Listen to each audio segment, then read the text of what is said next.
I'm standing here in this beautiful museum and I was thinking about my clients and what is the one thing that they all have in common with working with me over the past 12, 13 years or something. I've coached a few hundred men how to improve their life, teach them social skills, teach them how dynamics between women and men work, how to become a better seducer, and of course how to build a relationship and then keep the girl that you always liked. And at the same time, improving your confidence, stop overthinking about her, stop overthinking the whole process of meeting women and just be relaxed and have peace of mind. Because what I feel is that most people, especially men, because I understand men, of course, better than women, in all honesty, I still don't understand women completely, is that we are looking for peace of mind. And peace of mind comes with skill sets. Skill sets on how to make money, how to get a girlfriend, how to keep our life in order, how to lead our tribe, right? And how to make sure everything is going to be okay and have the skill set on how to solve problems fast, effectively, with the least amount of stress.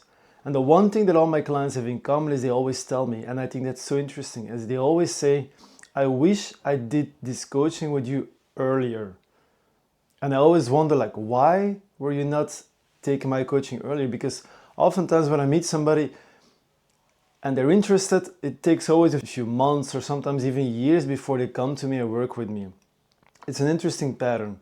And I always wonder, like, why is that exactly? And I always keep telling them, they always tell me different reason, something logical, right? I didn't have the time, I didn't have the financial capabilities, I was too busy with work. I was seeing this one girl that I was kind of liking, but I was not sure, so I wanted to see first. So it always takes a lot of time. What I feel is, inside there's like this uncertainty, there's like a trust issue.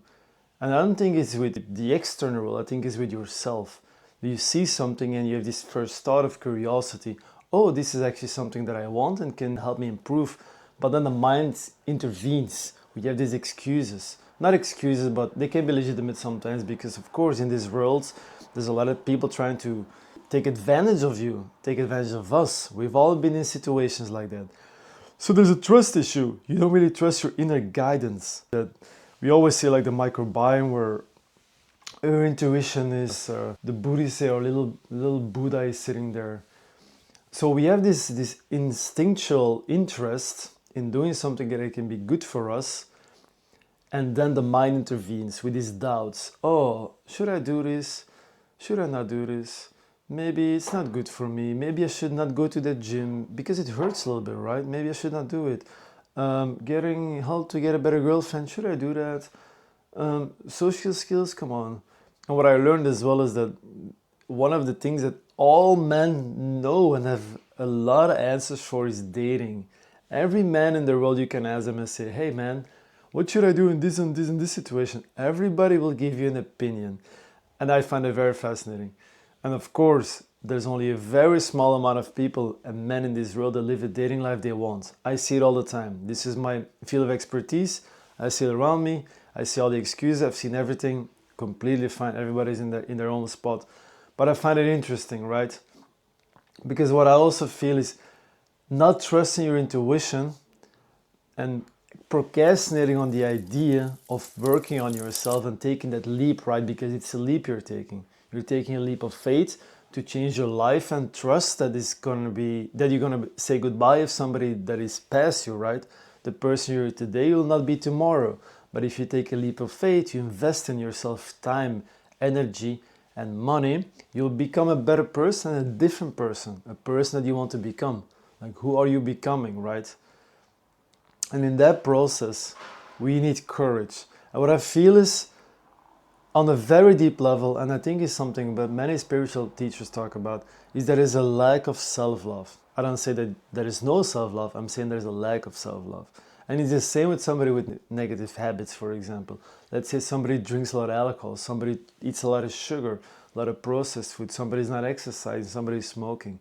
All these little things, we know on a deep level they're not really good for us because we know if I drink too much alcohol, I'm not going to feel well. So why would you do that to your own temple? A lack of self-love. If you would truly, truly, deeply love yourself, would you hurt your temple like that? And the same is in this thing of dating, right? You know on a very deep level because you had this idea, you had these thoughts coming like, oh yeah, I know there's something else. I know I can become that person as well because many people did it before me, so I see the proof, but I'm waiting, I'm procrastinating. Why is that? Because there's this doubt, and the self-love at that moment is a bit decreased because you're trusting your mind again. The logical reasons for why to wait is so.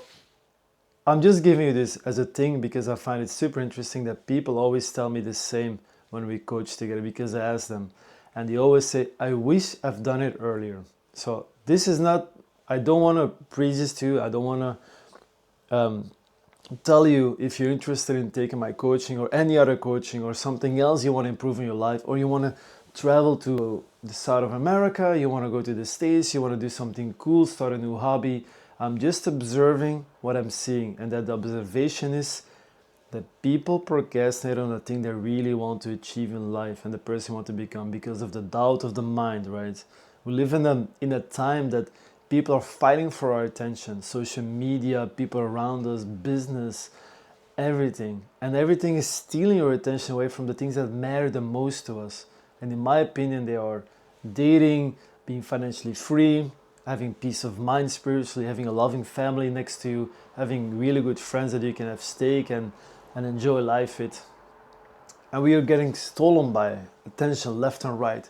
All this war is happening, all this financial crisis is happening, this and this is happening, this drama, all like these bullshit little stories, right? They take you away from what really matters for us as human beings. So this is an observation I'm telling you. Do with it what you want. I love this topic so much. And in all honesty, if I reflect to my own life, I also am a student of this. Sometimes I feel like something is way more important, but I'm procrastinating. And why am I doing that? Because somebody's taking away my attention. Somebody's stealing it. So I need to eliminate all the distractions, come back to myself, and really realize like what is the most important thing for me right now, and then do that. Enjoy your day. If you're interested in, of course, working with me, click the link in the description. Go to my website, check my testimonials, check if you vibe with me, and if you're also into improving your communication skills and your confidence and getting the dating life you always wanted and building it, then book a call with me and let's work together. See you soon.